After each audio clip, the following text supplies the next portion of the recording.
శుక్లాంబరధరం విష్ణుం శశివర్ణం చతుర్భుజం ప్రసన్నవదనం ధ్యాయేత్ సర్వవిఘ్నోపశాంతయేత్. గురుర్బ్రహ్మా గురుర్విష్ణుః గురుర్దేవో మహేశ్వరః గురుః సాక్షాత్ పరబ్రహ్మ తస్మై శ్రీగురవై నమః. వ్యాసాయ విష్ణురూపాయ వ్యాసరూపాయ విష్ణవే నమో వై బ్రహ్మనిధయే వాసిష్ఠాయ నమో నమః. కూజంతం రామ రామీతి మధురం మధురాక్షరం ఆరుహ్య కవితాశాఖాం వందే వాల్మీకికోకిలం. శృతిస్మృతిపురాణానాం ఆలయం కరుణాలయం నమామి భగవత్పాదశంకరం లోకశంకరం. వాగర్ధావివ సంపృక్తౌ వాగర్ధప్రతిపత్తయే జగతః పితరౌ వందే పార్వతీపరమేశ్వరౌ. సూక్తిం సమగ్రేతున స్వయమేవ లక్ష్మీః శ్రీరంగరాజమహిషీమధురైః వైదగ్ధ్యవర్ణగుణగుంభనగౌరవైర్యాం కండూలకర్ణకుహరాः కవయోధయంతి. హైమోర్ధ్వపుండ్రమజహన్మకుటం సునాసం మందస్మితం మకరకుండలచారుగండం బింబాధరం బహుళదీర్ఘకృపాకటాక్షం శ్రీవేంకటేశముఖమాత్మని సన్నిధత్తాం. విమలపటీ కమలకుటీ పుస్తకరుద్రాక్షస్యస్తహస్తపుటీ కామాక్షీ పక్ష్మలాక్షీ కలిత విపంచీ విభాసి వైరించీ. మనోజవం మరుతతుల్యవేగం జితేంద్రియం బుద్ధిమతాం వరిష్టం వాతాత్మజం వనరయూధముఖ్యం శ్రీరామదూతం శిరసా నమామి. ఆపదామపహర్తారం దాతారం సర్వసంపదాం లోకాభిరామం శ్రీరామం భూయో భూయో నమామ్యహం. నారాయణం నమస్కృత్య నరం చైవ నరోత్తమం దేవీం సరస్వతీం వ్యాసం తతో జయముదీరయేత్. హరి ఓం. పరమేశ్వర స్వరూపైన సభకి నమస్కారం. మహాభారతం ధర్మ ప్రబోధకము అని నేను మీతో రోజు మనవి చేస్తున్నాను. ఎవరు ఊర్మితో ధర్మమును పట్టుకున్నారో అటువంటి వారికి ఈశ్వరానుగ్రహం కలుగుతుంది. అన్నిటికన్నా చిత్రమైన విషయం ఏమిటంటే ధర్మాన్ని పట్టుకోవాలనుకున్న వాడికే చాలా ఓర్పు ఉండాలి. ఓర్పు లేనివాడు అధర్మం వైపుకు వెళ్ళిపోతాడు. దానికి పెద్ద సిద్ధాంతం ఏమి ఉండదు. కానీ ధర్మాన్ని పట్టుకోవాలి అనుకున్నవాడు మాత్రం ఖచ్చితంగా సహనాన్ని పొంది ఉండాలి. ఎందుకంటే ధర్మము ఉత్తరక్షణ ప్రయోజనమును మీకు కల్పించదు. ఇప్పుడు ఈ క్షణంలో ఇలా ధర్మాన్ని పట్టుకుంటే ఇలా ఫలితం వచ్చేస్తుంది అని ఉండదు. కానీ మీరు అలా ధర్మాన్ని పట్టుకుని ఉంటే మీకు వచ్చేటటువంటి ఫలితము శాశ్వతమైనదై ఉంటుంది. అధర్మాన్ని పట్టుకుంటే వచ్చేటటువంటి ఫలితము అప్పటికప్పుడు మిమ్మల్ని ఉపశాంతికి గురి చేసినట్లుంటుంది, కానీ శాశ్వతమైనటువంటి దుఃఖం వైపుకి తోసేస్తుంది. ఎంత శాశ్వతమైన దుఃఖం వైపు కెడతాడంటే, నిన్న ధర్మరాజు గారు అన్నాడే, ఇక్కడ ఈ జన్మలో ఈ శరీరంతో కొన్నిటిని అనుభవించి విడిచిపెట్టేసి ఉత్తర జన్మలలో అనుభవించడానికి కావలసినంత దుఃఖానికి హేతువైన పాపాన్ని సహనాన్ని విడిచిపెట్టి అధర్మాన్ని విడిచిపెట్టినటువంటి కారణం చేత జీవుడు పట్టికెడతాడు. మహానుభావులైనటువంటి పాండవులు అంత కష్టంలో కూడా బ్రాహ్మణ వేషాల్లో ఏకచక్రపుర అగ్రహారంలో వాళ్ళు భిక్షాటన చేసి ధర్మమునకు కట్టుబడి అలా నిలబడ్డారు తప్ప వాళ్ళు ఏ క్షణంలోనూ కూడా ఓర్మిని కోల్పోయి తొందరపడి కౌరవుల మీద దండయాత్ర చేసే ప్రయత్నం మాత్రం వాళ్ళు చేయలేదు. ఇది ఇలా జరుగుతుండగా వాళ్ళు ఏకచక్రపురాగ్రహారంలో ఉండి బకాసురుణ్ణి వధించినటువంటి పిదప ఆ ఇంటికి, వాళ్ళు ఉంటున్న ఇంటికి వచ్చినటువంటి బ్రాహ్మణుడు ఒక ఆయన, మీరు చూసిన వింతలు విశేషాలు ఏమిటి అని కుంతీదేవి పాండవులు ప్రశ్న వేస్తే, అసలు ఉండవలసిన వింతంతా అదిగో ఆ ద్రుపద మహారాజు గారి పరిపాలన చేస్తున్నటువంటి పాంచాల దేశంలోనూ రాజధాని అయిన కాంపిల్య నగరంలోనూ ఉంది. అయోనిజ అయినటువంటి ఆడపిల్ల పుట్టింది. ఆమె అయోనిజ అయినటువంటి కారణంగా పుట్టినటువంటి ఆడపిల్ల ఒక ఎత్తు అయితే, అదే అగ్నిగుండంలోంచి సంభవించినటువంటి పురుషుడు ఒక ఎత్తు. ఈ ఇద్దరిని ద్రుపద మహారాజు గారు తపస్సు చేసి కన్నాడు. అంటే సహజంగా పాండవులు ఒక ప్రశ్న వేశారు, అయోనిజ అయితే తండ్రి ఎలా అయ్యాడు? అసలు ద్రౌపదీదేవి జీవితానికి సంబంధించినటువంటి పెద్ద ప్రశ్న ఇక్కడ పాండవులు వేశారు. ఆమె అయోనిజ. అయోనిజ అంటే అసలు స్త్రీ సంబంధం లేదు ఆవిడికి. ఆవిడ ఒక స్త్రీకి పుట్టినది కాదు. ఒక స్త్రీకి పుట్టినది కాదు కాబట్టి తన భార్య వలన జన్మించినది కాదు ద్రుపదుడికి. తన భార్య వలన జన్మించని దానికి తాను ఎలా తండ్రి అయ్యాడు? ఆమె ద్రుపదుడికి దొరికిందా? ఆమె ద్రుపదుడికి కూతురుగా ఉండాలని తనంత తానుగా కోరి వచ్చిందా? ఏ కారణం చేత తండ్రి అయ్యాడు? సరే, ఒక ఆడపిల్లకి తండ్రి అయ్యాడు, బాగుంది. అలా అయోనిజుడైనటువంటి కుమారుడికి కూడా తండ్రి ఎలా అయ్యాడు? ఏకకాలంలో ఇద్దరు పిల్లలు అలా ఎలా పుట్టారు ద్రుపదుడికి? మాకు ఈ అనుమానం ఒకసారి తీర్చండి అని అడిగారు. అడిగితే ఆ వచ్చినటువంటి బ్రాహ్మణుడు ఒక మాట చెప్పాడు. వీళ్ళు పాండవులు అన్న విషయం బ్రాహ్మణుడికి తెలియదుగా, వాళ్ళు కూడా బ్రాహ్మణ కుమారులే అనుకుంటున్నారు ఆయన.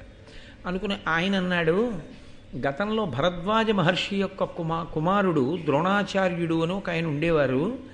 అదే భరద్వాజుని ఆశ్రమంలో అదే భరద్వాజుడి దగ్గర అదే భరద్వాజుని కుమారుడైన ద్రోణాచార్యుల వారితో కలిసి ద్రుపదుడు కూడా విద్యాభ్యాసం చేశాడు. తర్వాతి కాలంలో ద్రోణాచార్యుల వారు అగ్నివేశునికి శుశ్రూష చేసి అగ్నివేశుల నుండి కొంత విద్యని సంపాదించారు. వీళ్ళిద్దరూ కలిసి భరద్వాజుడి దగ్గర విద్య నేర్చుకునేటటువంటి రోజులలో ద్రుపదుడు స్నేహితుడైన ద్రోణుడితో ఒక మాట అన్నాడు. మా నాన్నగారి తర్వాత నేను రాజవుతాను, నీకేదైనా ఆపదొస్తే నా దగ్గరికి వచ్చి నువ్వు సహాయమును అపేక్షించవచ్చు అని. తదనంతర కాలంలో ఆ వృషతుడు అనబడేటటువంటి రాజు ద్రుపదుని యొక్క తండ్రి శరీరాన్ని విడిచిపెట్టిన తర్వాత ద్రుపదుడు రాజు అయ్యాడు. ద్రోణుడు కృపాచార్యుల వారి చెల్లెలైన కృపిని వివాహం చేసుకుని అశ్వత్థామ అన్న కొడుకుని కన్నాడు. దరిద్రం అనుభవిస్తూ పిల్లవాడికి పాలు కూడా పట్టలేనటువంటి దుస్థితిలో స్నేహితుణ్ణి అపేక్షిద్దాం సహాయం అని చెప్పి బయలుదేరి ఆ పాంచాల దేశానికి వెళ్ళి ద్రుపదుణ్ణి కలుసుకున్నాడు. ఆ ద్రుపదుడు ద్రోణుణ్ణి అవమానించాడు. ఇదంతా మీరు విన్న ఘట్టమే. అవమానించి పంపేశాడు. దరిద్ర బ్రాహ్మణుడికి ఐశ్వర్యవంతుడైన రాజుకి స్నేహమా అని. అలా వెళ్ళిపోయినటువంటి ద్రోణుడు హస్తినాపురానికి వెళ్ళి నూతిలో పడిపోయినటువంటి బంతిని పైకి తీయడంలో తనకున్నటువంటి విలువిద్యా నైపుణ్యాన్ని ప్రదర్శించిన కారణం చేత భీష్మాచార్యుల వారి యొక్క దృష్టిని ఆకర్షించి ఆయన చేత నియామకాన్ని పొంది పాండుకుమారులకు ధృతరాష్ట్ర కుమారులకు కూడా విద్యాభ్యాసం చేయిస్తూ భారతదేశంలోనే అనలేని ప్రఖ్యాతి వహించి ప్రపంచ దేశాలన్నిటి నుంచి కూడా వచ్చి ఆయన దగ్గర విలువిద్య నేర్చుకునేటంతటి గొప్ప గురువుగా కీర్తికెక్కాడు. అటువంటి ద్రోణుడు పాండవులకు కౌరవులకు పాఠాలు చెప్పడం పూర్తయిన తర్వాత గురుదక్షిణ అడిగాడు. ఏం కావాలి అని అడిగితే ద్రుపదుణ్ణి బంధించాలన్నాడు. పాండుకుమారులలో అత్యంత ప్రముఖుడైనటువంటి అర్జునుడు తనకున్నటువంటి విలువిద్య శక్తి చేత ద్రుపదుణ్ణి ఓడించి రథచక్రానికి కట్టి తీసుకొచ్చి ద్రోణాచార్యుల వారి ముందు నించోబెట్టాడు. తనని పరిహసించినటువంటి ద్రుపదుణ్ణి ద్రోణుడు కూడా పరిహసించి విడిచిపెట్టాడు. ఆ అవమాన భారాన్ని తట్టుకోలేకపోయాడు. నన్నయ్య గారు అక్కడ ఒక మాట చెప్పారు, బ్రాహ్మణుడి కోపం గడ్డి మంట, ఎంతోసేపు ఉండదు. కానీ క్షత్రియుడి కోపం అలా లేదక్కడ. అతను కడుపులో పెట్టుకున్నాడు. ఒక బ్రాహ్మణుడు ద్రోణాచార్యుల వారు, ఆ బ్రాహ్మణ తేజస్సు ముందు క్షత్రియ తేజస్సు నిలబడలేకపోయింది. ఆయన కాదు ఖడ్గం పట్టుకుని నిలబడినవాడు, ద్రుపదుడే చెప్పుకున్నాడు ఒక చోట, నిజంగా ద్రోణుడే తన ఖడ్గాన్ని బయటికి తీసి నిలబడితే లోకమంతా ఎదురు నిలబడినా నిలబడలేదు. తాను పాఠం చెప్పిన శిష్యుడితో నన్ను ఓడించాడు. అంతటి తేజస్సు కలిగినటువంటి ద్రోణుణ్ణి చంపే కొడుకు కావాలి. అటువంటి ద్రోణుణ్ణి చంపే కొడుకు కావాలి అంటే అది మళ్ళీ వేరొక బ్రాహ్మణుని యొక్క తేజస్సు చేతనే సంభవం అవుతుంది. మరొక బ్రాహ్మణుడు అంతటి తేజస్సంపన్నుడు, అంతటి తపోనిష్టా గరిష్ఠుడైనటువంటి వాడు ఆ కామ్యము తీరడానికి అనువైనటువంటి ఈశ్వర సంబంధమైన క్రతువు చేయించి ఆ భక్తితో కూడిన కర్మచేత తృప్తి పొందిన ఈశ్వరుడి యొక్క అనుగ్రహంగా ద్రోణుణ్ణి సంహరించగలిగినటువంటి కొడుకుని ద్రుపదుడికి అప్పచెప్పాలి. 2, అదే సమయంలో ద్రుపదుని యొక్క కోరిక ఏమిటంటే ఆయన చిన్నపిల్లవాడైనటువంటి అర్జునుడి యొక్క విలువిద్య ఆ శక్తిని చూసి, ఇంత గొప్ప పిల్లవాడు, ఈ పిల్లవాడు నాకు అల్లుడైతే బాగుండు. కొడుకు అయ్యే అవకాశం లేదుగా ఇహ, పాండురాజు గారి కొడుకు కాబట్టి ఇప్పుడు తనకి కొడుకు కావాలి అంటే అల్లుడు పుత్రపంచకంలో ఒకడు కాబట్టి ఇతన్ని అల్లుణ్ణి చేసుకోవాలి. ఇతన్ని అల్లుణ్ణి చేసుకోవాలంటే సామాన్యమైన విషయం కాదు. ఇతనికి భార్యగా ఉండడానికి యోగ్యమైనటువంటి ఆడపిల్ల కావాలి. కాబట్టి అర్జునుడికి భార్య కాగలిగిన కూతురు, ద్రోణుణ్ణి చంపగలిగిన కొడుకు నాకు కావాలని రాజ్యాన్ని విడిచిపెట్టి గంగా తీరానికి వెళ్ళి బ్రాహ్మణుల్ని సేవిస్తూ ఉండిపోయాడు. అది కడుపులో పగ, పైకి బ్రాహ్మణ సేవ. దేని కొరకు అంటే ఆయనకు ఒక విషయం బాగా అర్థమైంది. ఆ తేజస్సుని పడగొట్టాలంటే మళ్ళీ ఇటువంటి తేజస్సే ఉపయోగపడాలి తప్ప క్షాత్రముతో పరాక్రమంతో కత్తిపట్టి కాని విల్లుపట్టి కాని ద్రోణుణ్ణి పడగొట్టగలిగినటువంటి వీరుడు ఈ భూమండలం మీద లేడు. అంటే ఆయన విలువిద్యా పరాక్రమం ఎటువంటిదో, ఆయన శిష్యులకు నేర్పిన విద్య ఎటువంటిదో మీరు ఆలోచించవచ్చు. కాబట్టి ఇప్పుడు మళ్ళీ అటువంటి కొడుకు ఒకడు రావాలి ఈ భూమండలం మీదకి అంటే అంత తేజోవంతుడు, పుట్టుకతోనే అంత శక్తి కలిగిన వాడు కావాలి. కావాలి అంటే అది మళ్ళీ వేరొక బ్రాహ్మణుడు మాత్రమే అటువంటి క్రతువు చేయించగలగాలి. కాబట్టి ఆయన బ్రాహ్మణుల్ని సేవిస్తూ తిరుగుతున్నాడు. ఈ తిరిగేటటువంటి ప్రక్రియలో ఆయన ఆ గంగా తీరంలో వానప్రస్థ ఆశ్రమంలో ఉండి యాజ ఉపయాజులనబడేటటువంటి ఒక సోదరుల జంటని చూశాడు. ఆ యాజ ఉపయాజులిద్దరూ కూడా కాశ్యప గోత్రానికి చెందినటువంటి వారు. ఇద్దరూ వానప్రస్థంలో ఉన్నారు. అన్నగారంటే పెద్దవాడు, తమ్ముడంటే చిన్నవాడు. చాలా కాలం చిన్నవాడైనటువంటి ఉపయాజుణ్ణి సేవించాడు ఆ ద్రుపదుడు. కారణం ఏమంటే అన్నగారి కన్నా ఈయన తేజోవంతుడిగా కనపడ్డాడు. ఈయన వల్ల కోరిక తీరుతుందని చాలా కాలం సేవించినటువంటి కారణం చేత ఆయన దగ్గర కించిత్ స్వాతంత్ర్యం ఏర్పడింది. ఆ స్వాతంత్ర్యం ఏర్పడిన కారణం చేత ఒక రోజు నా ఉపయాజులను అడిగాడు, మునినాథ, నాకు సత్సుత జననంబగునట్టి క్రతువు సద్విధి గావించిన కృతకృత్యుడనగుదున్ కునుమిచ్చద నీకు 1,00,000 గోధేనువులన్. నాకు ఒక కామ్యం ఉంది, ఒక కోరిక ఉంది. ఆ కోరిక మీరు తీర్చిపెట్టాలి. మీరు ఒక యజ్ఞం చేసి ఆ యజ్ఞము వలన నా కోరిక తీరేటట్టుగా దేవతల్ని తృప్తిపరచాలి. అందుకని నేను మీకు 1,00,000 పాడి ఆవుల్ని ఇస్తాను దూడలతో.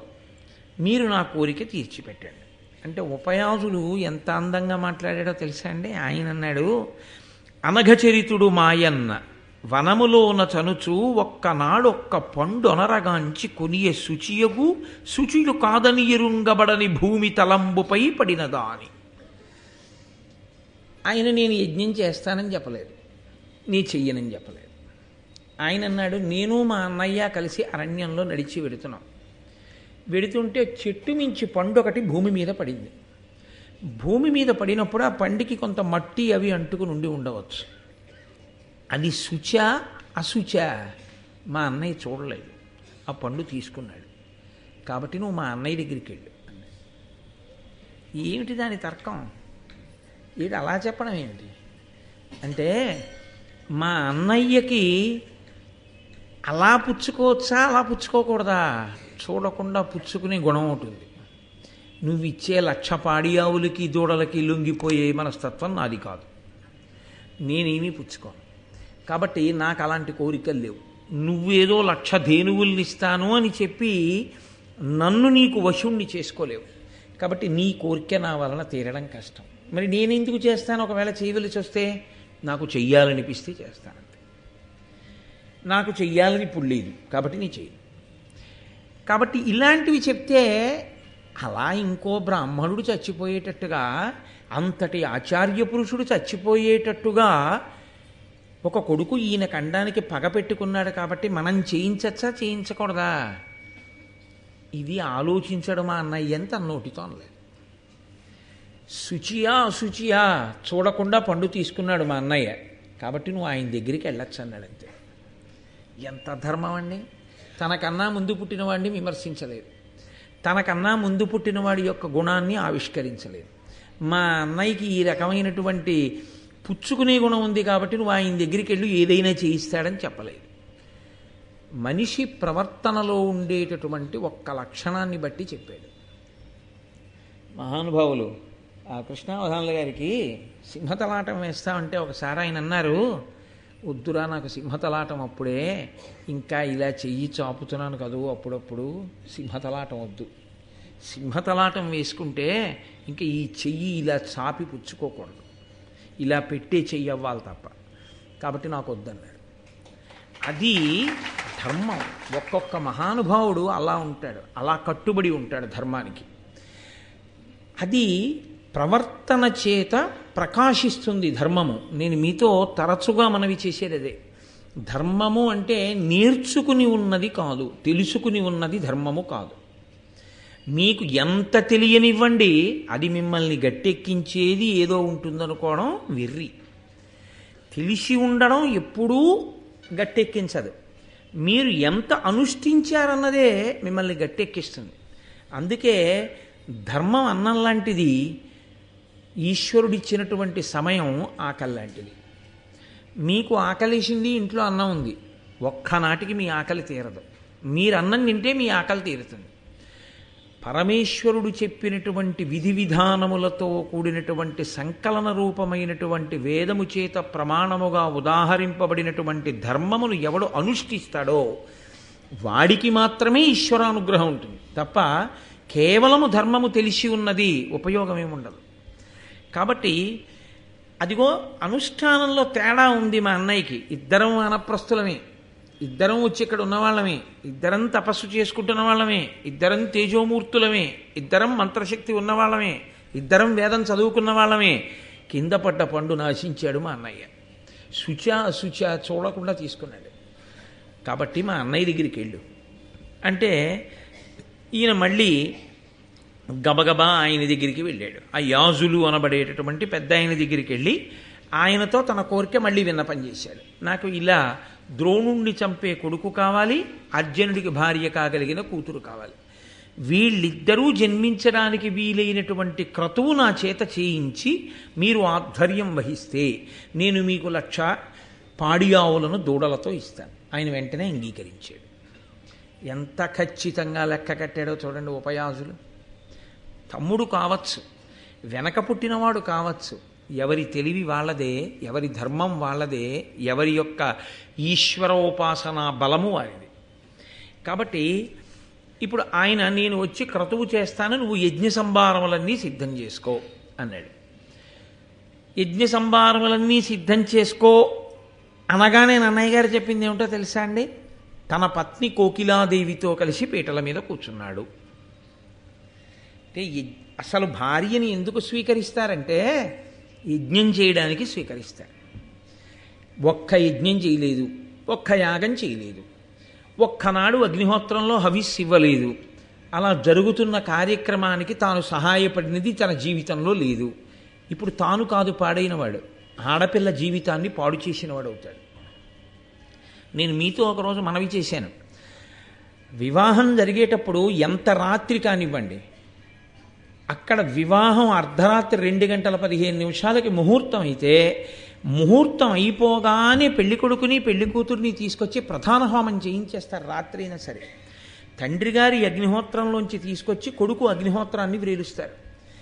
ఈ అగ్నిహోత్రం ఎవరు రక్షిస్తారు అని అడిగారు.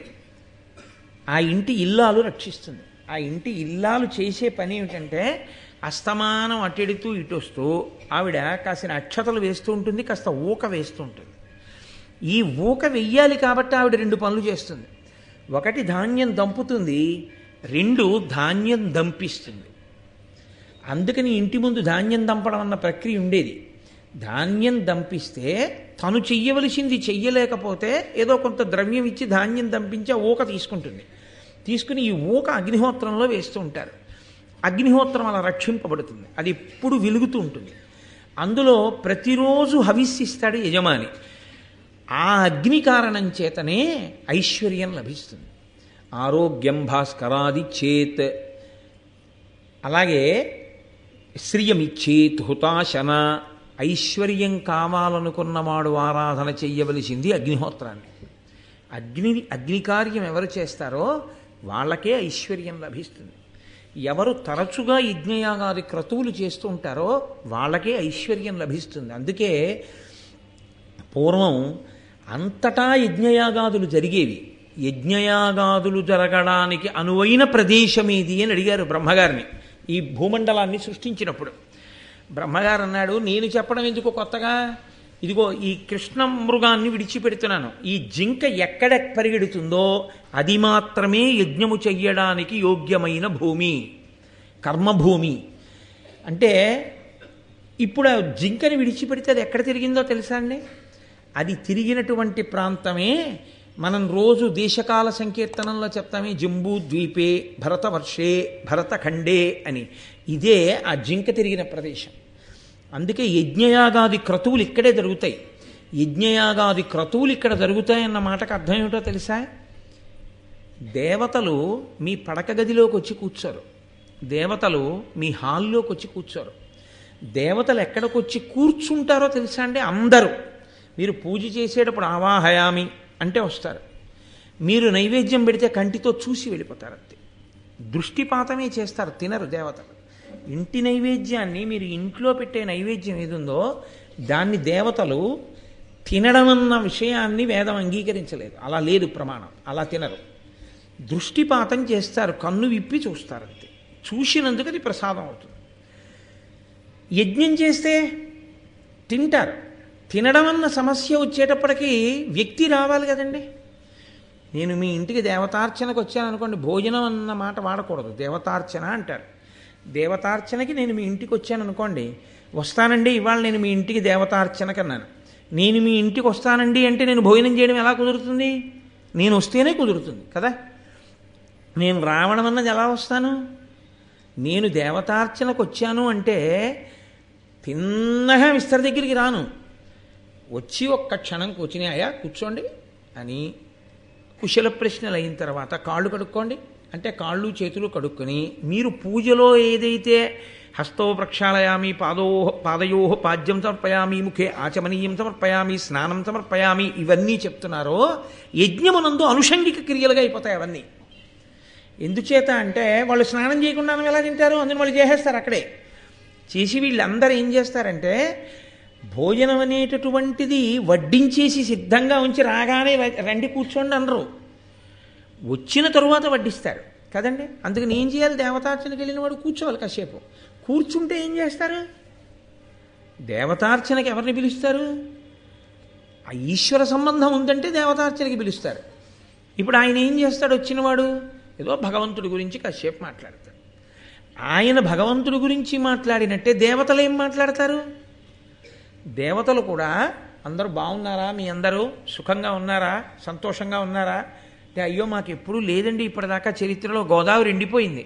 అలాగా యజ్ఞం చేస్తున్నారుగా, మీకు బెంగలేదు, సమయానికి వర్షాలు పడి గోదావరి వచ్చేసారి చక్కగా ప్రవహిస్తుందిలేండి అంటారు. ఎందుకని? భోజనం చేయడానికి వచ్చి కూర్చున్నారు వాళ్ళు కొంతసేపు. ఇదే మీకు రామాయణం బాలకాండలో చూపిస్తారు. వాల్మీకి మహర్షి వాళ్ళు మాట్లాడారు, అప్పుడే రామావతారం వచ్చింది. సమస్యలు అడుగుతారు. అడిగి హోమము అన్న మాటకి బలి అన్న మాటకి తేడా అక్కడ వస్తుంది. అన్నం పట్టుకెళ్ళి బయట పెట్టేస్తే పక్షులు అవి తిన్నగా తింటే బలి. హోమము అంటే సమంత్రకమై శృక్కు స్రవము ఈ రెండు వాడి అగ్నిముఖంగా హవిస్సునిస్తే ఆ హవిస్సుని హవ్యవాహనుడైన అగ్నిహోత్రుడు పట్టుకెళ్ళి దేవతలకు పెడతాడు. వాళ్ళందరూ కూర్చుంటారు ఆ యాగశాలలో. అందుకే యాగశాల అంత పవిత్రం. ఇప్పుడు వేస్తారు మనకి ఇక్కడ ప్రారంభమైపోయింది అదిగో నిర్మాణం. అది అంతా పూర్తయిన తర్వాత అందుకే యాగశాల ప్రవేశమే అంత గొప్పది. ఎందుకనంటే అక్కడ దేవతలందరూ కూర్చుని ఉంటారు. మీరు ఒక్కసారి యాగశాలకి ప్రదక్షిణం చేశారనుకోండి, మీరు దేవతలందరికీ ప్రదక్షిణం చేసినట్టు. మీరు ఎప్పుడైతే ప్రదక్షిణం చేశారో దేవతలు ప్రీతి చెందుతారు. దేవతలకి లక్షణం ఏమిటో తెలుసా అండి? వాళ్ళు ప్రీతి చెందితే మీకు కోరిక తీర్చకుండా వెళ్ళరు. అందుకే కదా సూర్యుడు కొడుకునివ్వకుండా వెళ్ళలేదు కుంతికి, కోరిక తీరుస్తారు. అందుకే యాగశాల వెయ్యడం అద్భుతం. యాగశాల నిర్మాణం చేసి యాగం జరుగుతోంది, హోమం జరుగుతోంది అంటే అందరూ పరిగెత్తుకొచ్చి ప్రదక్షిణాలు చేస్తారు. అందరు అక్కడ కూర్చుంటారు. ఎందుకు కూర్చుంటారంటే దేవతలందరూ హవిస్సు తింటుంటారు. తింటున్నప్పుడు అది చాలా గొప్ప విషయం. కాబట్టి ఇప్పుడు ఈ అగ్నిహోత్రాన్ని రక్ష చేసేది గృహిణి, ఇల్లాలు. ఆమె రక్ష చేస్తుంది. రక్ష చేసే లక్షణం ఉన్నటువంటి ఇల్లాలు ఎవరుందో ఆమె వచ్చి పక్కన కూర్చుంటే తప్ప తాను యజ్ఞము చెయ్యడానికి అధికారం ఉండదు. కాబట్టి అసలు ముందు యజ్ఞం చెయ్యడం, యాగం చెయ్యడం అనేటప్పటికి ఎవరు కావాలంటే ధర్మపత్ని కావాలి. కాబట్టి అసలు గృహస్థాశ్రమంలోకి వెళ్ళినటువంటి వాడు ధర్మపత్నిని ఎందుకు స్వీకరిస్తాడంటే ఇదే తలంబ్రాలు పోసుకునేటప్పుడు మంత్రాలుగా చెప్తారు. కేవలం ఐశ్వర్యాన్ని పొందడం కాదయా, యజ్ఞయాగాది క్రతువులు చెయ్యాలి అని కోరుకుంటారు. దేవతలు వచ్చి ఆశీర్వచనం చేస్తారు. అప్పుడు వేడుకకి మిగిలినవి మొట్టమొదట పోసుకునేవి ఆ ఎండు కొబ్బరి చిప్పలతో పోసుకునేవి ఈ కోరికలతో పోసుకుంటారు చెప్పుకుని. అందుకని యజ్ఞము చెయ్యడం కోసమే భార్యని స్వీకరిస్తారు. కాబట్టి ఇప్పుడు ఆయన ద్రుపద మహారాజు గారు కోకిలాదేవితో కలిసి యజ్ఞమునకు సిద్ధపడ్డాడు. దీక్ష అని ఒక మాట. ఈ దీక్ష అన్న మాటను ఏం చేస్తుంటారంటే సాధారణంగా చాలా వాటికి అన్వయం చేస్తారు. అయ్యప్ప స్వామి దీక్ష, వెంకటేశ్వర దీక్ష, శివ దీక్ష, శాంభవ దీక్ష, ఇలా. దీక్ష అన్న మాట యథార్థమునకు వైదిక ప్రయోగం ఎక్కడో తెలుసా అండి? యజ్ఞమునకు మాత్రమే దీక్ష. యజ్ఞము చేసేటటువంటి వాడు దీక్షా స్వీకారం చేస్తాడు. అందుకే దీక్షా వస్త్రములను ఇచ్చారంటారు. దీక్ష యందు రెండు ప్రధానం, మళ్ళీ ఇందులో కాదు కానీ స్కాంద పురాణంలో దీక్ష గురించి ఎంత గొప్పగా మాట్లాడతారో అసలు. ఆ దీక్ష చేసేవాడు పొరపాటున కూడా గడ్డం తీయడానికి వీల్లేదు, పైన జుత్తు తీయడానికి వీల్లేదు.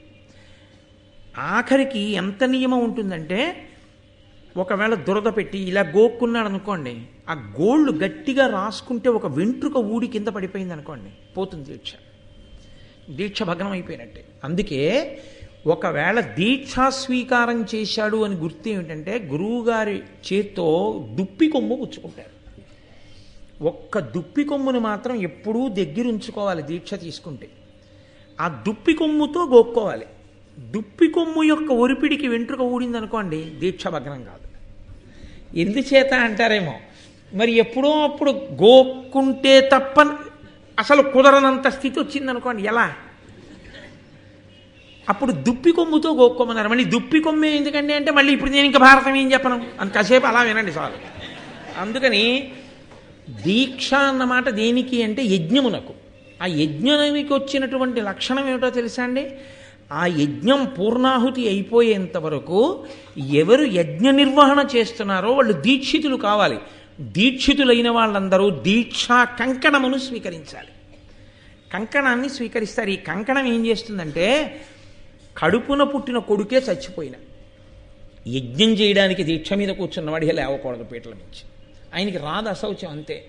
సగర చక్రవర్తి పీటల మీద కూర్చుంటే 60,000 మంది కొడుకులు చచ్చిపోయారని వార్త వచ్చింది. ఆయనకి మైలు వచ్చిందా? లేకపోతే అసలు ఆ గుర్రాన్ని ఎక్కడ కట్టేశారో నేను వెళ్ళి తీసుకొస్తానని వెళ్ళాడా సగరుడు? వెళ్ళలేదు. ఎందుకంటే ఒకసారి దీక్షా స్వీకారం చేస్తే ఇక ఊరి పొలిమేర విడిచిపెట్టకూడదు. దీక్షా స్వీకారం చేస్తే పీటల మీద ఉన్నవాడు ఆ క్రతువు మీదే దృష్టి పెట్టాలంతే. అందుకే మళ్ళీ అప్పుడు అంశుమంతుణ్ణి పంపిస్తాడు ఆ గుర్రం కోసం. పంపిస్తే ఆయన కపిల మహర్షి దగ్గరికి వెళ్ళడం, ఆ గుర్రాన్ని తీసుకురావడం, గంగావతరణానికి ప్రాతిపదిక పడుతుంది అక్కడ. ఆ సగరులను ఉద్ధరించడం కోసం ఉగ్రతేజస్సుకు వెళ్ళిపోయారు కాబట్టి. అందుకని ఆ దీక్షాకంకణ స్వీకారము చేసి భార్యాసహితుడై కూర్చుని చేసేటటువంటి ప్రక్రియ ఏది ఉన్నదో దానికే యజ్ఞమని పేరు. మళ్ళీ అది ఎప్పుడు ఆ దీక్ష పూర్తయ్యేది? మామూలు స్నానంతో పూర్తవదు. అది పూర్తవ్వాలంటే ఒక్క అవబృధ స్నానం చేస్తేనే పూర్తవుతుంది. ఆ స్నానం ఎలా చేయాలి? మళ్ళీ అగ్నిపురాణంలో చెప్పారు వ్యాసుల వారు. అసలు ఈ ప్రతిష్ట కల్పం అంతటి గురించి అగ్నిపురాణం చెప్తుంది. అసలు ఎలా ప్రతిష్ఠ చెయ్యాలి, ఈ అధివాసాలు అంటే ఏమిటి, ఎలా అధివాసాలు చేయిస్తారు, దేవాలయానికి గుమ్మమెత్తడం అంటే ఏమిటి, మూర్తిని తీసుకొచ్చి ప్రతిష్ఠ చేస్తే ఎలా చెయ్యాలి, ఆ వాతావరణం ఎలా ఉండాలి, అగ్నిహోత్రాన్ని ఎలా వ్రేల్చాలి, ఎలా హవిస్సు ఇవ్వాలి దగ్గర నుంచి ఆఖరణ కార్యమంతా పూర్తయిన తర్వాత అవబృధ స్నానం ఎలా చెయ్యాలో కూడా అగ్నిపురాణంలో వ్యాస భగవానుడు చెప్పాడు. అందుకే వ్యాసోచ్ఛిష్టం జగత్సర్వం, వ్యాసుడు చెప్పనిది లేదు, అంతా ఆయన ఎంగిలి. ఇద్దరు మహానుపురుషులు శాసించారు సూర్యచంద్రులై. సూర్యవంశం గురించి చెప్పి వాల్మీకి, చంద్రవంశం గురించి చెప్పి మహానుభావుడైన వ్యాసుడు. అందుకే సాహిత్యానికి అంతటికీ వాంగ్మయానికి వాళ్ళిద్దరూ సూర్యచంద్రులు. మళ్ళీ వాల్మీకి వ్యాసుడు వీళ్ళిద్దరి తర్వాత వాల్మీకి వ్యాసులు కలిసి ఒకటిగా వచ్చేశారా అన్నంత మహాపురుషుడు శంకర భగవత్పాదుడు. కాబట్టి అదిగో ఆయన నేను చేయిస్తాను యజ్ఞం, నువ్వు సమకూర్చుకో సంభారములు అనగానే ఆయన వెళ్ళి ఆ కోకిలాదేవితో కలిసి కూర్చుని యాజ్ఞికునిగా ఇన్ని వరించాడు. అసలు ఆ యజ్ఞం అంటే ఏమిటో, ఆ స్థానాలు ఏమిటో, ఆ కూర్చోవడం అంటే ఏమిటో, ఎవరిని హోత అంటారో, ఎవరెవరిని ఏ పేర్లతో పిలుస్తారో, అందులో వాడేటటువంటి పరికరములు ఎలా ఉంటాయో, ఆ పరికరాలని మళ్ళీ వేటితో చేయిస్తారో, ఆ శృక్ అంటే ఏమిటో, ఆ స్రవం అంటే ఏమిటో, ఆ పేలాలంటే ఏమిటో, మంగళద్రవ్యాలు ఏమిటో, ఆ యాగశాల వైభవం ఏమిటో, అసలు అవి చదువుతుంటే మనసు పులకరించిపోతుంది. అబ్బా ఏమి యాగశాలరా, ఏమి యాగశాలరా అనిపిస్తుంది. సనాతన ధర్మమునందు దేవతారాధన అనబడేటటువంటి కర్మకి ఆయుపట్టంతా యాగశాలలోనే ఉంటుంది. ఆ యాగశాల అంత గొప్పది. సరే, అందుచేత జ్వాలాభీలాంగుడు, కరవాల బృహచ్చాపధరుడు, వరవర్మ కిరీటాలంకారుడు, వహ్నియపోలే రథారూఢుడొక్క పుత్రుడు పుట్టెన్. ఆ కోకిలాదేవితో కలిసి ఆయన యజ్ఞం చేశాడు. ఆ యాదులు వారు చేయించినందుకు అందులోంచి ఆ అగ్నిహోత్రపు కీలలోంచి దేవతలు అనుగ్రహించారు, అంతే, కోరిక తీరిపోయింది. రథారూఢుడైనటువంటి పిల్లవాడు పుట్టాడు. ఆ పిల్లవాడుగా చిన్నపిల్లవాడుగా రాలేదు, పుడుతూనే రథం మీద కూర్చుని వచ్చాడు వాడు. ఆయన జ్వాలాభీలాంగుడు, పైకి లేస్తున్నటువంటి అగ్నిహోత్రం ఎలా ఉంటుందో అలా ఉన్నాడు. ఆయన కరవాల పెద్ద కత్తి పట్టుకుని, బృహచ్చాపధరుడు పెద్ద కోదండం ఒకటి పట్టుకుని వరవర్మ కిరీటాలంకారుడు, బ్రహ్మాండమైన కిరీటం ఒకటి, పెద్ద కిరీటం పెట్టుకుని, వహ్నియపోలే ఇంకో అగ్నిహోత్రం పుట్టిందా అన్నట్టుగా ఆ యజ్ఞగుండంలోంచి ఒక పిల్లవాడు పుట్టాడు. ఆ పుట్టినటువంటి పిల్లవానికి అశరీరవాణియే నామకరణం చేసేసింది. దానికి దృష్టజుమ్నుడు అని పేరు పెట్టారు ఆ పిల్లాడికి. ఆయన ఇంకా యాగాన్ని కొనసాగించాడు. కులపవిత్ర ద్రౌపదీదేవి గురించి మాట్లాడుతూనే పుడుతున్నప్పుడు నన్నయ్య గారు వేసిన మొట్టమొదటి మాట కులపవిత్ర, వంశాన్ని పవిత్రం చేయగలిగిన తల్లి. కాబట్టి ద్రౌపది అన్న మాట ఎక్కడ వినపడినా మనం రెండు చేతులెత్తి నమస్కరించాలి. కులపవిత్ర సితేతరోత్పల కోమలామల వర్ణ ఉత్పల సుగంధి లసన్ మహోత్పల పత్రనేత్ర అరాళకుంతల విభాసిని దివ్య తేజము దాల్చి ఒక్క కుమారి తజ్వలన కుండమునందు పుట్టె ప్రసన్నమూర్తి ముదంబుతో. ఆ పుట్టినటువంటి పిల్లకి కృష్ణ అని పేరు పెట్టారు. ద్రౌపది ద్రుపదుని కూతురు కాబట్టి పెట్టబడిన పేరు కృష్ణ. ఆమె కులపవిత్ర, సితేతరోత్పల కోమలామల వర్ణ, నల్ల కలువకి ఉండేటటువంటి కాంతి ఎలా ఉంటుందో అటువంటి కాంతి కలిగినటువంటి తల్లి. ఆమె శరీర కాంతి నల్ల కలువ యొక్క కాంతి వంటిది. ఆ మాటకి నేను మీతో తరచుగా చెప్తూ ఉంటాను. తెల్ల కలువ వేరు, ఎర్ర కలువ వేరు, నల్ల కలువ వేరు. తెల్ల కలువ వంక చూసినా ఎర్ర కలువ వంక చూసినా కంటికి చల్లతనం ఉండదు. నల్ల కలువ వంక చూడగానే కళ్ళకి చల్లగా ఉంటుంది. అందరి కోరికలు తీరుతాయన్నమాట. ఆవిడ పుట్టడం చేత అందరూ చల్లగా ఉండేటట్టు చూడగలిగినటువంటి తల్లి. ఆమె ఉత్పల సుగంధి, సుగంధము కలిగినటువంటి శరీరము, సుగంధము కలిగినటువంటి కేశపాశం. అమ్మవారికి ఉండేటటువంటి లక్షణం అది.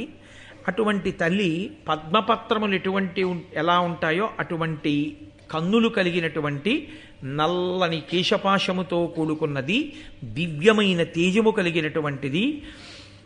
ఆ జ్వలనకుండమునందు రగులుతున్న అగ్నిహోత్రంలోంచి, అదేదో అగ్నిహోత్రం అంతా కూడా నిధనమైపోయిన తర్వాత యజ్ఞగుండంలో దొరికింది కాదు ఆవిడ రగులుతున్న అగ్నిహోత్రంలోంచి పుట్టింది ఆవిడ. లలితా పరాభట్టారికా స్వరూపం బ్రహ్మాండ పురాణంలో లలితోపాఖ్యానంలో ఎలా బయటికి వస్తుందో అలా వచ్చింది ఆవిడ. వచ్చి ఆవిడ ప్రసన్నమూర్తి. పుడుతున్నటువంటి ఆవిడ కోపమైనటువంటి రూపంతో రాలేదు ద్రౌపదీదేవి. ప్రసన్నమూర్తి, చాలా పరమ ప్రశాంతంగా ముదంబుతో పరమ సంతోషంతో ఆమె ఆవిర్భవించింది. ఆవిడ్ని కృష్ణ అని పిలిచారు. ఈ పిల్లకి స్వయంవరం ప్రకటించాడు. అంటే ఆమెయే భర్తని ఎంచుకుంటుంది. దానికి మత్స్యయంత్రాన్ని మిషగా పెట్టాడు. మిషగా అంటే ఎవరు వెళ్ళి ఆ మత్స్యయంత్రాన్ని కొడతారో అటువంటి వారికి ఆ పిల్లనిస్తానన్నాడు ద్రుపద మహారాజు. అదిగో అంటే ఇప్పుడు ఆయన చెప్పిన కథని బట్టి ఆ పిల్ల ఎవరి కోసం పుట్టింది? అర్జునుడి కోసం పుట్టింది. ఇప్పుడు ఇక్కడ వింటున్న వాళ్ళెవరు? పాండవులు. ఈ మాట విన్న పాండవులకి ఏమనిపిస్తుంది మనసులో? నా కోసం పుట్టిన పిల్లకి స్వయంవరం అవుతోంది, కదులుదామని ఉంటుందా ఉండదా అర్జునుడికి? ధర్మరాజుని, భీముణ్ణి, నకులుణ్ణి, సహదేవుణ్ణి కాసేపు పక్కన పెట్టండి. ఎందుకంటే అప్పటికి వాళ్ళకి ఇంకా ద్రౌపదీదేవి తమకి కూడా భార్య అవుతుందని తెలియదు. అర్జునుడికి మనసులో ఉంటుందా ఉండదా? ఇంతటి కారణజన్మురాలు పుట్టిందంటే వీళ్ళ జీవితాలు మలుపు తిరగడం అక్కడే ఉందని గ్రహించలేనంత అమాయకురు అలా కుంతీదేవి. పైగా వచ్చిన బ్రాహ్మణుడు అన్నాడు, లోకంలో రాజకుమారులందరూ బయలుదేరి పెడుతున్నారు ఆ స్వయంవరానికి. ఈ మాట చెప్పగానే ఉత్సాహం కనపడింది ఆ పిల్లల ముఖంలో. కుంతీదేవి అంది, మనం కూడా బయలుదేరదాం పదండి అని. ఆవిడంది, తల్లి మాట్లాడడం అంటేనండి చాలా అందంగా ఉండాలి. రే వెళ్ళిపోదాం పదండి అయితేను, ఆయన ఎలాగో చెప్పాడు కదా అర్జునుడి కోసమే పుట్టిందని, వెళ్ళి మనం ఆ అమ్మాయిని కోడల్ని చేసేసుకుందాం అని తల్లే ముందలా మాట్లాడేస్తే దానికి అందం ఉండదు. తల్లి గంభీరంగా మాట్లాడితేనే ఆ గాంభీర్యం. కుంతీదేవి అంటే సామాన్యమైన స్త్రీ ఏం కాదు ఆవిడ. ఆవిడ నోటి వెంట ఏ మాట వచ్చిందో అది నిజమవుతుంది. అందుకని లేకి మాట గబుక్కున ఆవిడేం విసిరేది. ఇష్టం వచ్చినట్లు ఎవరు మాట్లాడతారు అంటే, ఇదిగో నేను మీతో మనవి చేశాను కదా, కాళిదాసు గారు రఘువంశం చేస్తూ అంటారు, సత్యాయ మితభాషిణాం. ఎక్కువ మాట్లాడితే అసత్య దోషం వస్తుందని అసలు రఘుమహారాజు గారు మాట్లాడేవారు కాబట్టి, మాట్లాడితే సత్యం అవ్వాలంతే. అంత శక్తివంతురాలు ఆవిడ. ఆవిడ తపస్సు అటువంటిది, ఆవిడ పాతివ్రత్యం అటువంటిది. కాబట్టి ఇప్పుడు కుంతీదేవి పిల్లలతో మాట్లాడేటప్పుడు ఎంత అందంగా మాట్లాడిందో చూడండి. పిల్లల దగ్గర మాట్లాడేటప్పుడు పెద్దవాళ్ళు ఒక అందంగా మాట్లాడాలి, పెద్దవాళ్ళ దగ్గరికి వెళ్ళి పిల్లలు మాట్లాడేటప్పుడు ఒక నియతితో మాట్లాడాలి. ఆవిడండి, కడు పెద్ద కాలముండితి మొడబడి ఇందెంత కాలమున్నను మనకయ్యడు లాభమేమి, మరి ఎప్పుడు ఉచితమే ఉరుల ఇండ్ల పొత్తున ఉండన్. లోకంలో పరాన్నభుక్కు అని ఒక మాట. పరాన్నభుక్కు అంటే ఇతరుల ఇంట అన్నం తినేవాడు అని. ఇతరుల ఇంట ఎప్పుడూ అన్నం తినడం అనేటటువంటిది మంచి లక్షణం కాదు. అందున ఉపవాసం చేసినప్పుడు అసలు తినకూడదు. తాను ఉపవాసం చేసి ఉన్నాడు అనుకోండి, పక్కింటికి వెళ్ళి భోజనం చేయకూడదు. ఎందుకంటే తాను ఉపవాసం ఉన్నాడు, తన ఇంట్లో ఉన్న ఈశ్వరుడు ఏం చేస్తున్నాడు? ఆయన ఉపవాసం ఉన్నట్లేనా రోజు? ఆయన కూడా మరి ఏం పుచ్చుకోడుగా. ఈశ్వరుడు కూడా మహానైవేద్యం లేదు ఆ రోజున, అన్నం లేదు. ఎప్పుడు అన్నం తింటాడు ఆయన? మీరు ఉపవాస దీక్ష విరమణ చేసేటప్పుడు మీరు వండుకుని మీరు దీక్షా విరమణం చేసే ముందు పట్టుకెళ్ళి ఈశ్వరుడికి మహానైవేద్యం పెట్టి తెచ్చుకుని మీరు ప్రసాదంగా తింటే ఈశ్వరుడి ఉపవాసం కూడా విరమణం అవుతుంది. మీరు ఇక్కడ ఉపవాసం చేసి పక్కింట్లో భోజనానికి వెళ్ళిపోయారు అనుకోండి, మీ ఇంట్లో ఈశ్వరుడి గురించి అసలు పట్టింపు మీకుందా? ఉపవాసం ఎవరి కోసం చేసినట్టు? ఎవరి అనుగ్రహానికి చేసినట్టు? ఆయన్ని మాడిచి ఆయన మీద గౌరవం లేకుండా ఆయన కోసమే నేను పూజ చేస్తున్నానని ఆయన్ని మార్చేసి పక్కింటికి మీరెళ్ళి భోజనం చేసి ఇక్కడ మహానైవేద్యం లేకపోతే ఇంకా ఉపవాసం ఎలా ఫలిస్తుంది? అందుకే ఉన్న ఊళ్ళో కాకుండా ఇంకో ఊళ్ళో ఉన్నప్పుడు అసలు ఉపవాసం చేయడం అనవసరం. అందుకు కదా వద్దన్నాను నేను మొన్న.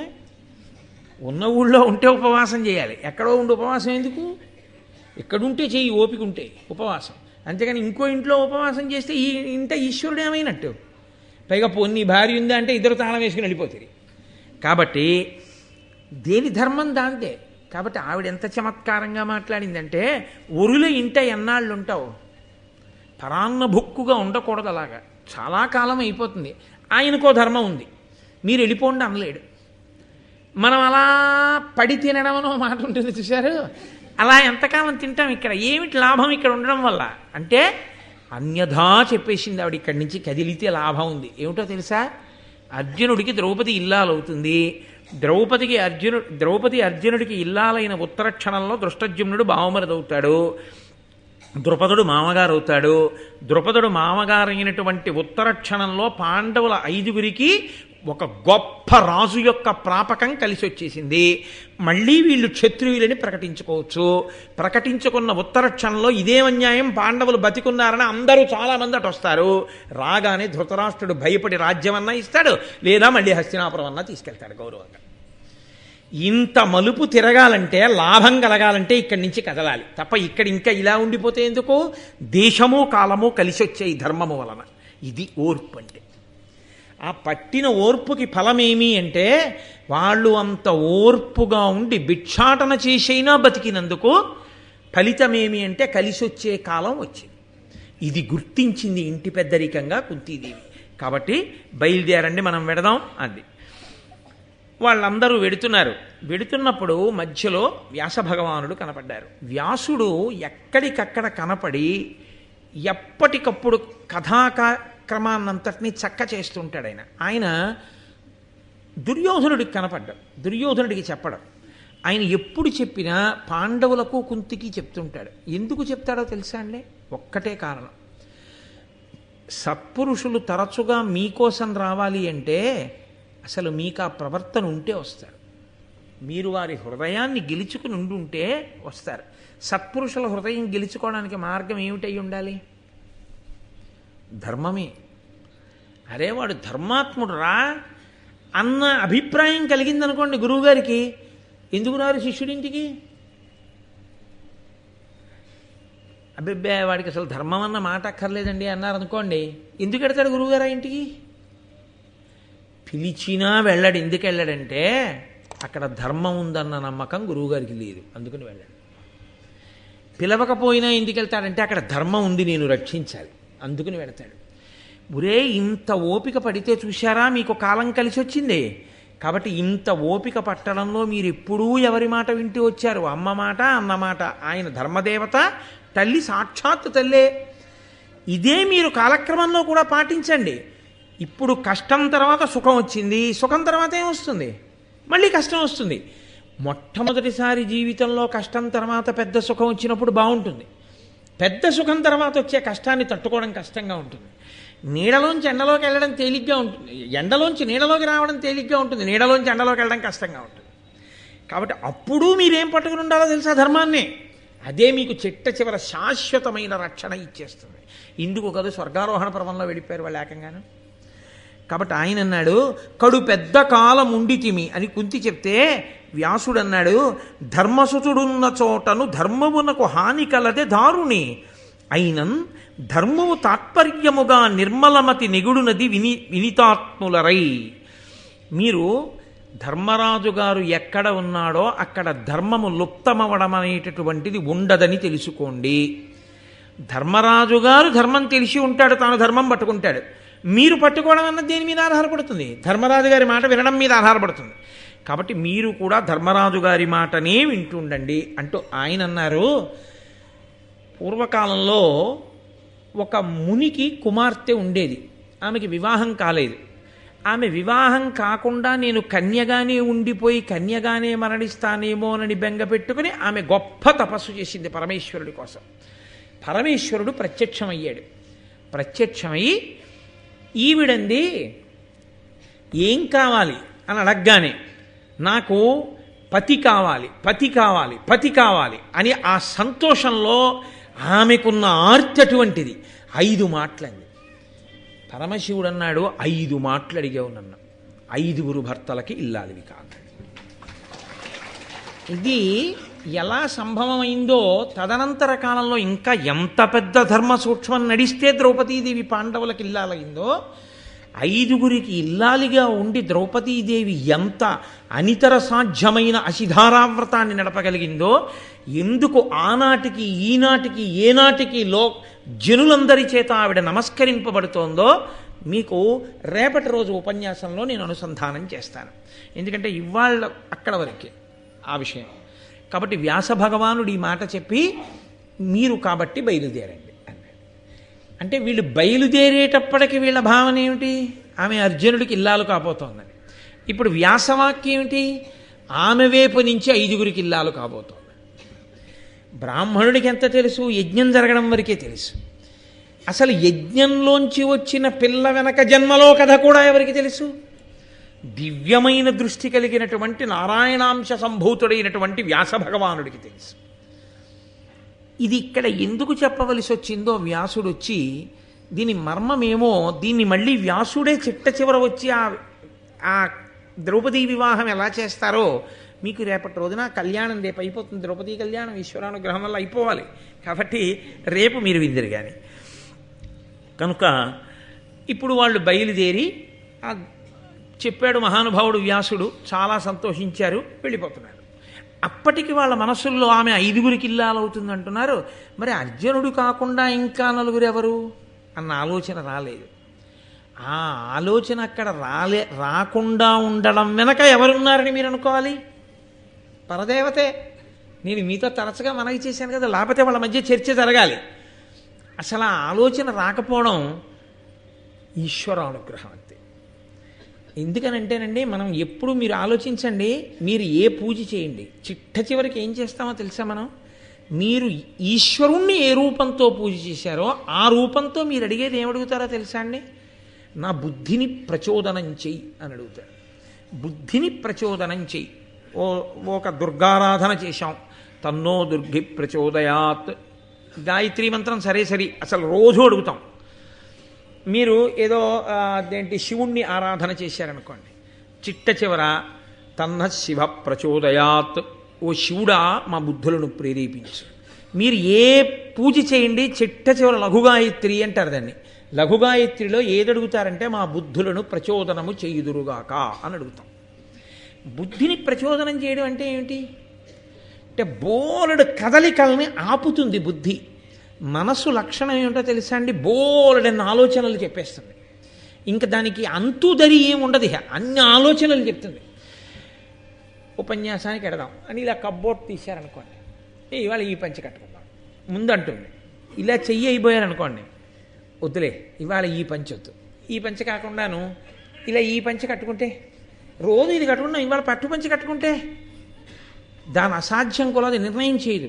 సంకల్ప వికల్ప సంఘాతం బోలెడన్న ఆలోచనలు ఇచ్చేస్తుంది.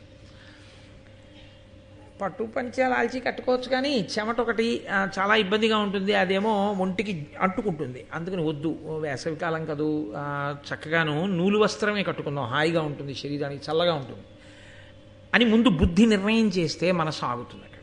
ఇప్పుడు ఒకటి పోయింది, ఏఆర్బిలో పట్టుపంచెలు నూలు పంచెలు, పట్టుపంచెలు పక్కకు పోయి నూలు పంచెలలో మళ్ళీ ఏదో దానికి ఉన్న ఆలోచనలు ఏవో చెప్తుంది. చెప్పిన తర్వాత బుద్ధి నిర్ణయం చేస్తుంది, ఇదిగో ఈ పంచి ఇవాళ కట్టుకుంటున్నావు, అది తీసి పక్కన పెడతాడు. ఇప్పుడు ఏం చేస్తుందో తెలుసా అండి? ఈ నిర్ణయం చేశాక చిత్తము వస్తుంది. చిత్తం ఏం చేస్తుందంటే ప్రతి క్షణం ఇలా చెయ్యి ఇలా చెయ్యి ఇలా చెయ్యి అంటూ, ఇవాళ పంచ కట్టుకునేటప్పుడు కుర్చీలు ఇలా పెట్టుకుంటావా ఇలా పెట్టుకుంటావా అని ఏదో ఆలోచన చెప్తుంది. అది ఎలా కట్టుకోవాలో ప్రతి క్షణం చెప్పేది చిత్తం. ఇలా అద్దంలో ఒకసారి చూసుకుని, ఓ ఈ పంచె నాకు బాగుంది అనుకున్నాడు అనుకోండి, అహంకారం. మీరు జాగ్రత్తగా గమనించండి. అంటే ఇది ఇంకొకరి మీద పెట్టడం ఇష్టం లేక ఇలాంటివి నా మీద పెట్టుకుని నేను చెప్తున్నాను, ఒకరిని కించపరచడం ఇష్టం లేక. ఏ పని చేసినా కూడా మీకు ఇవి ఎప్పుడు నడుస్తాయి. మనోబుద్ధి చిత్త అహంకారములు ఈ 4 ఎప్పుడు అసలు అవి ఎలా వెళ్ళిపోతాయంటే, పిల్లలు చూడండి సబ్బు నీళ్లు పట్టుకుని ఇలా ఉప్పుని ఉత్తే బుడగలు వస్తుంటాయి, అలా మనోబుద్ధి చిత్త అహంకారములు మనోబుద్ధి చిత్త అహంకారములు మనోబుద్ధి చిత్త అహంకారములు నడుస్తుంటాయి. ఇందులో మనస్సు చిత్తము అహంకారము బుద్ధి చెప్పిన దానివల్ల యశస్సుని కానీ ఉన్నతిని కానీ పొందుతుంటాయి. ఈ బుద్ధి నిర్ణయాన్ని తప్పు చేసింది అనుకోండి, అంతే, ఆ చేసిన పనంతటి వల్ల ఏమొస్తుందంటే కింద పడిపోయేటటువంటి లక్షణం వస్తుంది. అలా కింద పడిపోకుండా ఉండాలంటే బుద్ధి బాగా నిర్ణయం చేయగలిగి ఉండాలి. బాగా నిర్ణయం చెయ్యాలంటే అది మన అదృష్టం మీద ఉండదు, ఈశ్వరానుగ్రహం వల్ల ఉంటుంది. ఆ బుద్ధి ఆయన ప్రచోదనం చెయ్యాలి. కాబట్టి ఏది చెయ్యండి మనం ఒక్కటే అడుగుతాం, ఈశ్వర నా బుద్ధిని ప్రచోదనము చెయ్యుదువుగాక. ఆ బుద్ధి ఒక్కటి ప్రచోదనం అయిందనుకోండి చాలంతే, చెడ్డవాడు మంచివాడైపోయాడు. ఆ బుద్ధి సరిగ్గా ఉండకపోతే మంచివాడు చెడ్డవాడైపోయాడు, మంచివాడు చెడ్డవాడైపోయాడు, ఆ ఇల్లు పాడైపోయింది, చెడ్డవాడు మంచివాడైపోయాడు, ఆ ఊరంతా బాగుపడిపోయింది. ఎక్కడుందండి ఇప్పుడు అంతాను? ఆ బుద్ధి మీద ఉంది. ఆ బుద్ధిని ఎవరు ప్రచోదనం చేయాలి? ఈశ్వరుడు చెయ్యాలి. అందుకని లఘుగాయత్రులన్నీ వెళ్ళి బుద్ధి మీదే నిలబడిపోతాయి. కనుక ఇప్పుడు వీళ్ళకి ఆ ఆలోచన రాలేదు అంటే ఏమనుకోవాలి? ఎవరు ప్రచోదనం చేయడానికి అధికారమును కలిగి ఉన్నాడో వాడు ఆ బుద్ధి ప్రచోదనం చెయ్యలేదు అని అనుకోవాలి. కదలిక కదలడం కానీ కదలిక కదలకపోవడం కానీ రెండూ ఈశ్వరానుగ్రహమే. నేను మీతో తరచుగా అదే మనవి చేస్తూ ఉంటాను. కదలికలన్నీ శివా, కదలికలాగిపోతే శివ. శివ శివ అంటే కదిలి కదిలి కదిలి కదిలి కదలికలన్నీ ఆగిపోవడం. పూజంతా చేసి చేసి చేసి చేసి ఆఖరణ కదలిక లేని స్థితి తెలుసుకుంటే శివ. శివా పూజంతా చేస్తాడు. ఆఖరణ ఏమంటాడు? నాణ్యపంథాయ నాయ విద్యతే మంత్రపుష్పం చెప్తూ ఇంకో మార్గం లేదు. తినే ఇవన్నీ చేశాం కానండి, అసలుది తెలుసుకోవడానికి ఇది మార్గం. అసలుది ఏమిటో తెలుసా? నీవారస్సు కవత్తన్వి పీతాభాస్వత్యనూపమా. ఇక్కడే ఉన్నాడు ఈశ్వరుడు. ఒక వెలుగు కిందున్నాడు. ఇప్పుడు వాడు ఈ బయటకి కనపడడు, లోపలికి వెడితే కనపడతాడు. ఇక్కడే ఉన్నాడు. వాడిని నువ్వు ఏ పేరు పెట్టి పిలువు. స బ్రహ్మ స శివ స హరిసేంద్ర సోక్షర పరమస్వరాట్ రాజాధిరాజాయ ప్రసయ్య సాహినే అంటున్నారా? ఇప్పుడు బయట పూజ అంతా శివా కదలిక. అప్పుడు ఆగిపోయి ధ్యానంలో మీరు లోపలికి వెళ్ళి మీ బయట కదలికలన్నీ ఆగిపోయి ఇంద్రియాల కదలికలు కూడా ఆగిపోయి మూడు ఏకీకృతం అయిపోయి మీరు ధ్యానంలోకి వెళ్ళిపోయి ఒక్క వస్తువునే ఊహించి ఆ వస్తువుగా మీరు మారిపోయి అదిగా నిలబడిపోయినటువంటి ప్రకృతి ఆ పరిస్థితి యందు అన్ని కదలికలు ఆగితే శివ. అదే శివ శివ. కాబట్టి ఆ శివ లేని శివ లభ్యం కాదు. ఆ శివ స్తమానం ఉండిపోయే స్థితి కాదు. కాబట్టి శివలోంచి శివాలోకి వస్తాడు. శివ అన్ని శివపరంగా చేస్తాడు. అది శివ శివ. అది పార్వతీ పరమేశ్వరులు విడివడి ఉండకూడదు, విడివడి ఉండరు అన్న సిద్ధాంతం. కాబట్టి ఇప్పుడు వాళ్ళకి ఆ ఆలోచన రాలేదు. అదే దేవతానుగ్రహము. అందుకే నేను మీతో మనవి చేశాను, మహాభారతాన్ని కేవలం ఒక కథాపరంగా వినడం కూడా మంచిదే. కానీ మహాభారతాన్ని మీరు ధర్మసూక్ష్మ సమన్వయంగా తెలుసుకున్న నాడు ఎక్కడెక్కడ ఈశ్వరానుగ్రహం ఎలా ఉంటుందో, దేని కొరకు మనం వెంపర్లాడవలసి ఉంటుందో మీరు ఆలోచించవలసి ఉంటుంది. ఒక్క నిర్ణయం అండి పాడు చేసేస్తుందంటే జీవితాన్ని. ఒకే ఒక్క నిర్ణయం పాడు చేస్తుంది.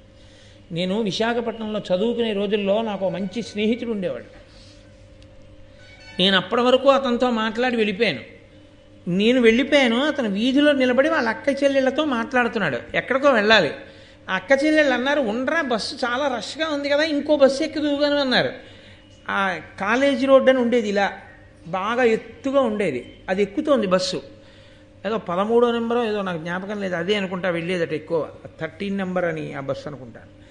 అతను ఏం పర్వాలేదని గౌరవంగా వెళ్ళి ఎక్కాడు ఆ బస్సు. ఆ ఫుట్ స్టెప్స్ మీద నిలబడ్డాడు పట్టుకుని. ఎక్కి వెళ్ళిన కొద్దిసేపటికి ఆ బస్సుకు ప్రమాదం సంభవించింది. విచిత్రం ఏంటో తెలుసా అండి, ఆ రోజుల్లో ఫోన్లు అవి ఏం లేవు. నేను మర్నాడు పేపర్ తీశాను, ఇతని ఫోటో ఉంది చనిపోయిన వాళ్ళ ఫోటోల్లో. నేను తెల్లబోయి పరిగెత్తుకుంటూ వాళ్ళ ఇంటికి వెళ్ళాను. చచ్చిపోయాడు నేను బస్సు కింద పడి, అతను బస్సు పడిపోయినప్పుడు అన్నాడు. వాళ్ళ అక్కయ్య వాళ్ళు ఎందుకురా వెనకాల ఇన్ని బస్సులు వస్తాయి కదా ఉండంటున్నారు. ఏం పర్వాలేదని పరిగెత్తుకెళ్ళి ఎక్కాడంతే. ఎక్కే ఎంత బుద్ధి అయిపోయింది, శరీరం పడిపోయింది. అదే బుద్ధి ఎక్కద్దు, ఫోన్లే ఉండు ఇంకో బస్సు ఎక్కుదు కానీ అన్నాడు అనుకోండి, బతికేశాడంతే. ఆ కుటుంబం తర్వాత ఎంతకాలం బెంగెట్టుకుపోయిందో, ఎంత కుదేలైపోయిందో ఆ కుటుంబం. ఒక్క నిర్ణయం అంతే, చెప్పలేము. తల్లికోట యుద్ధంలో రామరాయల వారు ఎడ్ల బళ్ళకి కట్టి చీకట్లో వెళ్ళిపోతున్న కాగడాలు చూసి శత్రు సైన్యం అంతా ఒడ్డున అటువైపుకి వెళ్ళిపోతోంది. అట్నుంచి నదిని దాటి ఇటు వస్తారనుకుని తన సైన్యాన్ని అంతటినీ కిందకి వెళ్ళిపోమన్నాడు. అటు వెళ్ళినవి ఎడ్లబళ్ళు అని గుర్తించలేకపోయాడు. అవన్నీ కాగడాలు కట్టుకుని ఎడ్లబళ్ళు వెళ్ళిపోయి సైన్యం అక్కడే ఉంది. ఈయన సైన్యం అంతా కిందకి వెళ్ళిపోయింది. ఈయన సైన్యం అంతా కిందకి వెళ్ళిపోయిందని గుర్తించి తెల్లవారుజామున వాళ్ళు నదిని దాటి ఇవతలకు వచ్చేశారు. రామరాయల వారు ఏనుక్కి నల్లమందు పెట్టేశారు. ఆయన శిబిరం మీద దాడి చేశారు. అంత సువిశాలమైనటువంటి అంత ఐశ్వర్యవంతమైన విజయనగర సామ్రాజ్యం పతనం అయిపోయింది రామరాయల మరణంతో. ఒక్క నిర్ణయం అయిపోయిందంతే రాజ్యం. అందుకే ఉద్ధాన పతనములకు కారణము బుద్ధియే. ఆ బుద్ధి ఎవరి మాట వినదో, అది సరి అయినటువంటి సమయము కాకపోతే నా అంత వాణ్ణి నేనని అహంకరించి తిరిగిన వాడికి అలాంటి నిర్ణయాలే చేయిస్తారు. నీకెవరి అనుగ్రహం అక్కర్లేదు, అలాంటి నిర్ణయాలే వస్తాయి. నువ్వు ఈశ్వరుడికి జవాబుదారీగా బతకడం అలవాటైంది, పరమేశ్వరుడికి నమస్కారం చేసి బయలుదేరడం అలవాటైంది, ఈశ్వరుడు ఆ సమయానికి ఒక ప్రచోదనం చేయిస్తాడు అంతే. ప్రమాదం తప్పుతుంది ఆ చేసుకునే నిర్ణయం వల్ల. అందుకే పూజలన్నీ ఎక్కడ పూర్తవుతాయంటే లఘుగాయత్రితో పూర్తయిపోతాయి. తన్నో దుర్గి ప్రచోదయాత్, తన్నో శివ ప్రచోదయాత్, అన్నీ అలా ప్రచోదనం అడుగుతారు. కాబట్టి ఇప్పుడు పాండవులకు 5 అంటున్నారు వ్యాసుల వారన్న ఆలోచన రాలేదన్న చోట పరదేవత ఉందని మీరు అనుకోవాల్సి ఉంటుంది. కాబట్టి ఇప్పుడు వాళ్ళు బయలుదేరి గంగానదిలో సోమశ్రవము అనబడేటటువంటి ఒక పెద్ద తీర్థం ఒకటి ఉంటే అందులో స్నానం చేద్దాము అని చెప్పి బయలుదేరి వెళ్తున్నారు. అది అర్ధరాత్రి. వాళ్ళకి భయం ఏమిటి? వాళ్ళు సుక్షత్రియులు, మంచి తేజోవంతులు. అర్జునుడు కాగడా పట్టుకున్నాడు, అరణ్యంలో వీళ్ళు వెనకాతలు నడుస్తున్నారు. పాండవులు కుంతీదేవి దారి చూపిస్తూ అర్జునుడు వెడుతున్నాడు. ఆ చీకట్లో వెడుతుండగా అర్ధరాత్రి వేళ ఆ గంగా తీరంలో ఆ సోమశ్రవము అనబడేటటువంటి తీర్థంలో స్నానం చేయడానికి వచ్చాడు అంగారపర్ణుడు అనబడేటటువంటి గంధర్వుడు ఒక ఆయన. ఆయన అర్జునుణ్ణి చూసి ఆయన ఒక ప్రశ్న వేశాడు. ఏమయ్యా, నువ్వెవరం లేదు, మహాభారతం అంతా ధర్మాలేనండి, మహాభారతం అంతా ధర్మమే. సరే, నాకు ఒక మాట జ్ఞాపకానికి వస్తోంది. భగవాన్ రమణులు అరుణాచలంలో ఆశ్రమం అంటే ఆయన ఏమో ఆశ్రమం అనలేదు అప్పట్లో, దాన్ని మాతృభూతేశ్వరాలయం అన్నారు ఆయన. అది కట్టిన రోజుల్లో పాములు అవి తిరుగుతుంటే గబుక్కుని కర్ర తీసేవారు. తీస్తే ఆయన అనేవారు, కొట్టకండి, అవి ఉండవలసిన చోటుకి మనం వచ్చాం, మనం ఉన్న చోటుకి అవి రాలేదు. కాబట్టి వాటికి ఇబ్బంది కలగకుండా మనం ఇక్కడ మసులుకోవాలి, అంతేకాని మనకి ఇబ్బంది కలుగుతోందని వాటిని చంపకూడదు, అది తప్పు కదూ, అలా కొట్టకండి అనేవారు. అంగారపర్ణుడు ఎంత ధర్మం అడిగాడో తెలుసా అండి? ఆయన భార్యతో విలాసంగా అక్కడ క్రీడిస్తున్నాడు. వీళ్ళు వెళ్ళారు 5. వెళితే ఆయన అన్నాడు, ఇలనర్ధరాత్రమును సంధ్యలు 2 భూత యక్ష దానవ గంధర్వులు క్రొమ్మరియడు ప్రొద్దులు వెలయగా ఇందమనిచెరులు వెరతురు నడవన్. ఏమయ్యా, లోకంలో ఒక నీతి అన్నది ఒకటి ఉంది. అర్ధరాత్రి వేళ ఉభయ సంధ్యలలో, అంటే పూర్వ సంధ్య ఉత్తర సంధ్య, ఉదయం వేళ సాయంకాలం వేళ, అంటే ఇంకా చీకటి విడవక ముందు, ఈ 3 సమయాల్లోనూ కూడా అర్ధరాత్రి ఉభయ సంధ్యలలో ఒక్క భూతములు తిరుగుతాయి. యక్షులు తిరుగుతారు, దానవులు తిరుగుతారు, గంధర్వులు తిరుగుతారు, వీళ్ళు 4 తిరుగుతారు తప్ప మనుషులు వెరపు పొందుతారు తిరగడానికి. అందుకని తిరగకుండా వాళ్ళు ఉండిపోతారు. ఉండిపోతే పరమేశ్వరుడు ఏం చేస్తాడో తెలుసా అండి? ఉదారుడై స్వల్పకాలిక లయం ఇస్తాడు. పడుకోండ్రా అని నిద్రనిచ్చి ఇంద్రియాలకన్నిటికీ శక్తినిస్తాడు. అవేం చేస్తాయంటే ఈశ్వరుడు పెట్టిన నియతండి. మహానుభావుడు పరమశివుడంటే సామాన్యమా? ఆయన అనుగ్రహం. ఆయనేమన్నాడంటే ఈ భూతములకన్నిటికీ పగటి వేళ పడుకోమన్నాడు. మీ అందరూ పగటి వేళ పడుకోండి, మీ అందరికీ శక్తినిస్తానన్నాడు. ఇవన్నీ పగల పడుకుంటాయి, చీకటి పడ్డ తర్వాత మనం పడుకుంటాం. అవి లేచి తిరుగుతాయి. వాటి జోలి మనకుండదు, మన జోలి వాటికి ఉండదు. ప్రశాంతంగా ఈ లోకం అంతా నడవాలి. ఆయన పెట్టిన నియతి ఇది. మహాభారతంలోనే అనుశాసనిక పర్వంలో ఉంది, పరమేశ్వరుడు ఎందుకు శ్మశానంలో ఉంటాడు అన్నదానికి పార్వతీదేవితో చెప్తాడు, నేను అక్కడ ఉండకపోతే ఉగ్రభూతాలు ఊళ్ళోకి వెళ్ళిపోతాయి, అందుకని వాటి ముందు తినే నాట్యం చేసి అలా కూర్చోబెడుతుంటాను, అక్కడ భక్తులు పాడైపోకూడదని. అందరూ నన్ను పట్టుకుని అస్తమానం శ్మశానవాసి అని అదే పనిగా శివుడు అని చెప్పి ఏదో చేతకాని వాడన్నట్టుగా అంటే నా సొమ్యం పోయిందని లేచి వెళ్ళిపోయానంటే మీ బతుకులు బయటడతాయి అన్నాడు.